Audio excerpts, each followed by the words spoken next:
I found out I was pregnant before my senior year in the summer. And it was probably the most scariest moment of my entire life. I was lost, like I had no idea what to do, and it was kind of surreal. Like I didn't feel like it was really happening, and I didn't know really what to do at all. So I guess for a while pretended like I wasn't pregnant because I didn't look it. So it was really easy to just pretend because it was at the beginning. And it took me a while to tell my parents. It took me a really long time because I was just terrified to know what they would think of me and if I would get kicked out or not, or just like what they would say. But when I told them, it was really hard. And like they took it, I feel like, very well. And they just supported me through my whole process. And from like the very beginning, I knew I wanted to do an adoption, but I just didn't know exactly how to, like, what steps I could take to like have adoption and like what to do. And so one day I was scrolling through my newsfeed, and like the second profile that came up was this couple that lived in Arizona, and I clicked on their profile and I was just like, wow, like, oh no, kind of like these people have everything I want for my baby, and that was it. But I just didn't know what to do from there. I was like, okay, well, I have this couple and I have a baby, and like, now where do I go from there?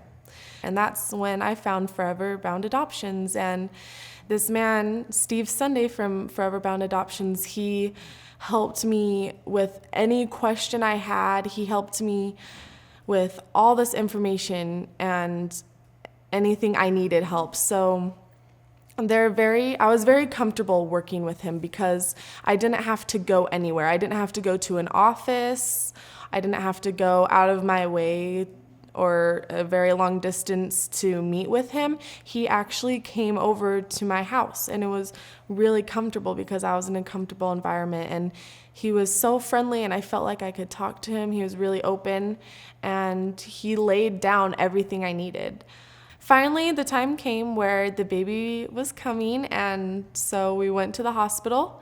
And while we were there, we were really taken care of. We contacted Steve to let him know that we had been admitted, and he came down and he literally took care of everything. So I didn't have to worry about any of the adoption or paperwork. I just had to worry about signing it. He made sure I knew everything on the papers, that he read it to me, and so I understood what I was doing. And that was really amazing. It was a big stress reliever that he was with me through that whole time, because the hospital was really hard for me. It was one of the hardest moments because it was a time where it became real, where I was going to hand over my baby to this amazing couple that deserved him and that I knew was going to love him and take good care of him. And all I had to do was worry about my baby and having time and spending time with him, because all of the complicated stuff was handled by Steve. After I had the baby and after all of the paperwork was finished and I was home just trying to heal, and I had a lot of home visits from Steve, that he just wanted to make sure that I was okay and that everything was going okay. And it wasn't a business transaction. It wasn't something where they were going to make a lot of money on, or something that they would use to like take advantage of situations like this. It was something that they actually cared about you as a client. You were more like family to them. They were trying to help you and inform you. So I really appreciate this whole experience, because I know that without Forever Bound Adoption, I would have been lost. It would have been a mess, and it would have been more stressful than I probably could have ever imagined. But this whole experience has been amazing to me, and I wouldn't take it back for the world.